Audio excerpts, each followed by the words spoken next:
똑딱이 주식 4월 30일 증시 브리핑입니다. 조정과 반등, 환율, 중동, 인플레이션 불안 등으로 점철됐던 4월장이 오늘로 마감이 됐네요. 간밤에 미국 증시는 다우와 나스닥 지수가 반등을 했는데요. 다우지수의 경우 20일 이동평균선 돌파까지는 만들지를 못했고요. 그 다음에 나스닥 지수는 21선 우에서 마감은 됐습니다만은 음선으로 마감되면서 아직은 조금 불안정한 돌파 시도다, 이렇게 좀 볼 수 있겠습니다. 한국 증시가 내일 근로자의 날로 휴장인 가운데 미국에서는 FOMC가 열리죠. 금리는 동결이 유력 시대지만 파월 의장의 어떤 코멘트를 할 것인가, 이 부분에 따라서 미국 증시가 출렁일 여지는 있습니다. 또한 내일은 4월 ADP 취업자 변동과 4월 ISM 제조업 지수 발표까지 겹쳐 있죠. 그래서 아직은 20일 이동평균선 불안전 돌파 상태인 미국 증시가 내일의 이상의 세 가지 이슈를 놓고 별 문제 없이 극복을 해 나갈지, 이거를 봐야 되는데, 파월의 입장에서는 지금으로서는요, 물가 안정 상황을 더 지켜보겠다, 그래도 하반기에 금리 인하의 시점은 엿보겠다, 뭐 이런 식의 발언이 아닐까, 이렇게 예상이 됩니다. 엔비디아 같은 경우는 어제 20일 이동평균선 우에서 마감되는 그런 모습은 유지를 해줬습니다. 다만 강도 자체가, 어제는 반등의 강도 자체가 아주 미미한 그런 수준이었죠. 엔비디아 같은 경우는 주가가 20일 이동평균선 위 회복까지 이렇게 나타나면서요, 매물 소화 과정이 아직 진행 중이기는 하지만 아직 이 종목의 주가가 추세가 끝난 것은 아니다라는 것은 이번 20일 이동평균선 돌파를 통해서 다시 한번 확인을 해줬다, 이렇게 볼 수 있습니다. 자, 한편 테슬라가 15.31% 급반등을 했죠. 자, 테슬라의 이와 같은 반등은 머스크 테슬라 CEO가 주말에 중국의 긴급 방문을 통해 가지고 완전 자율주행 FSD 이 시스템을 도입하기 위한 장애물을 해결하면서 중국에서 FSD를 출시하기로 했다, 이 소식 때문에 주가가 급반등을 했죠. 이와 함께 중국에서 주요 데이터 보안 및 개인정보 보호 요구사항도 해결한 것으로 알려지고 있다, 이렇게 나오는데요. 자, 테슬라 같은 경우는 자율주행의 어떤 기술력 자체가 기존 버전에서는 이제 어떻게 차가 주행을 해야 되는지에 대한 코드를 사람이 일일이 입력을 했어요. 그러다 보니까 할 것과 하지 말아야 할 것, 이런 코드가 30만 줄이 넘어가고, 이런 어떤 그런 가운데에서도 또 어떤 예상하지 못했던 드문 사례들에서 난관에 부딪히기도 하고, 이런 상황들이 있었습니다. 하지만 최근에는 변경된 E2E 방식을 통해 가지고 기존의 30만 줄의 코드를 삭제하고 컴퓨터가 엄청난 실주행 영상을 가지고 약 12억 5천 마일 정도 이런 실주행 거리의 실주행 영상을 가지고 스스로 주행 방식을 이제 학습하는 거죠. 그렇게 해가지고 이제 자율주행하는 그러한 방식이거든요. 이 E2E 방식, 이런 식으로 지금 계속 진화를 하고 있는 그런 상황이기 때문에 지금 현재 테슬라의 자율주행 기술이 세계에서 가장 앞서 있다, 이렇게 봐야 되겠죠. 그만큼 중국의 입장에서는 테슬라의 FSD 기술을 탐낼 수가 있겠죠. 중국 같은 경우는 해외 연구 인력을 영입하기 위한 제도로 천인 계획이라는 것을 진행하고 있어요. 근데 카이스트 교수가 40억 원 이상을 보장을 받고요, 국내 자율주행차 주요 기술을 2년 동안 중국에 넘겨온 것이 밝혀졌죠. 그래서 2년 선고를 받았더라고요.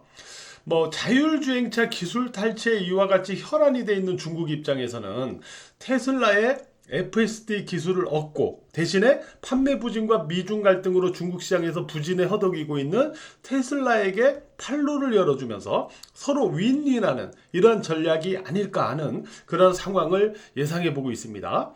테슬라가 중국에 FSD 기술을 이전하기로 했다, 이런 여부는 아직 확인된 것은 아니고요. 오늘 이제 코스피 지수와 코스닥 지수 같은 경우는, 이제 코스피 지수 같은 경우는 20일 이동평균선 우위에서, 또 코스닥 지수도 모두 20일 이동평균선 우위에서 움직임은 가져갔어요. 다만 이제 코스피 지수의 경우는 20포인트 이상 이렇게 상승을 시도하다가 장 후반에 탄력이 둔화가 되면서 4.62포인트 강보합권에서 음선으로 마감된 그런 모습이고요. 코스닥 지수도 20일 이동평균선 우위에서 움직임은 가져갔지만은 장 후반으로 보합 이하로 약보합 마감되는 음봉의 형태로 오늘 마감이 됐습니다. 일단 20일 이동평균선 우위 마감을 유지했다는 점과, 또한 오늘 외국인 선물의 동향을 갖다 놓고 보면 말이죠. 외국인들이 오늘도 선물을 5,607계약 순매수하면서 3거래일 연속 선물 순매수, 매도 청산을 진행하는 모습입니다. 자, 이를 통해서 6월 선물의 매도 누적은 31,433계약까지 줄어든 그런 상황이죠. 그래서 이런 부분들은 일단 긍정적이다, 이렇게 봐야 되겠죠. 다만 한 가지 우리가 이쯤에서 생각해 볼 부분이 있어요. 자, 어떤 부분을 생각을 해봐야 되냐면, 제가 조정 구간에서 여러분들에게 강조드렸던 사항은 두 가지가 있었어요. 첫째는 5일 이동평균선을 회복해야만 조정 흐름에서 변화가 생길 수 있다 라고 말씀드렸던 부분, 실제로 4월 22일 5일 이동평균선을 회복한 이후 조정 흐름이 이렇게 진행되는 그런 모습을 우리가 확인할 수가 있죠. 그죠? 둘째는 말이죠. 2550포인트와 2600포인트. 자, 이 영역권은 과매도 영역입니다 라고 제가 말씀드렸어요. 그죠? 과매도 영역입니다 라고 말씀드렸어요. 그래서 이 과매도 영역에서는 추격 매도가 아니라 저가 매수다, 이렇게 말씀을 드려왔었죠. 자, 그러면 이러한 상황을 딛고 이제 실제로 제가 말씀드린 포인트와 위치에서 반등이 나갔는데, 그러면 이번 반등이 어떤 호재로 나타나는 겁니까? 아니죠. 호재는 없었죠.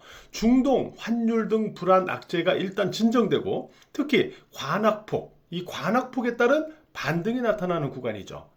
그래서 이번 반등은 올라가도 또 정고점, 이러한 어떤 정고점에 접근하거나 또 정고점 아래에서 또 충돌하게 돼 있어요.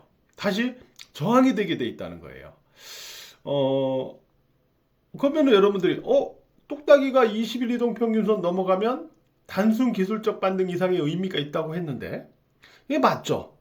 조정 파동 후 20일 이동평균선 재돌파에 이렇게 성공을 하게 되면 일단 추세적으로는 이 조정이 추세적으로 꺾어지는 그러한 과정은 아니구나 라는 생각은 일단 가져갈 수 있는 거예요. 이거를 확인시켜 주는 겁니다. 또한 지금 상황에서는 5일 이동평균선도 밑에서 이렇게 올라오고 있죠. 5일 이동평균선을 하향하지 않으면 추가 반등이 유지가 될 수 있다. 이 반등 구간이 유지가 될 수 있다. 이런 부분에서 조정 후에 단순 기술적 반등하고는 차이가 있다는 겁니다. 지금은 20일 이동평균선이 아직 우하향이니까 올라가다가 일단 주춤하는 거예요. 올라오는 5일 이동평균선을 깨고 내려가지 않으면 아직은 반등 흐름은 살아있습니다. 이렇게 봐야 됩니다. 그래도 직전 고점 접근 내지 이하에서는 한번 충돌은 나올 수밖에 없는 상황이다. 이렇게 말씀을 드릴 수 있습니다. 그래서 지금은 1차적으로는 5일 이동평균선 지지에서는 즉 5일 이동평균선 하향 전에는 반등 구간이 유효하다라는 기준을 갖고 매매는 해 나가시면 되고요. 그 다음에 직전 고점 돌파 전에는 저항 충돌이 한번 있을 것이다, 이렇게 생각을 하시면 됩니다. 지금은 AI 반도체가 주도하는 반등이 아니고, AI 반도체는 대기 매물 소화를 유지하면서 다른 시세 섹터에서 순환매가 나타나면서 반등이 만들어지는 그런 구간이잖아요. 진짜 본격적인 상승은 AI 반도체가 끌고 올라갈 때 나타난다. 이 말씀 제가 이미 여러 번 드렸죠. 그래서 이번 반등의 성격을 지금까지 설명드린 부분을 가지고 이해를 하시면서 대응을 하시면 되겠습니다. 오늘 삼성전자 같은 경우 한번 볼게요. 종목.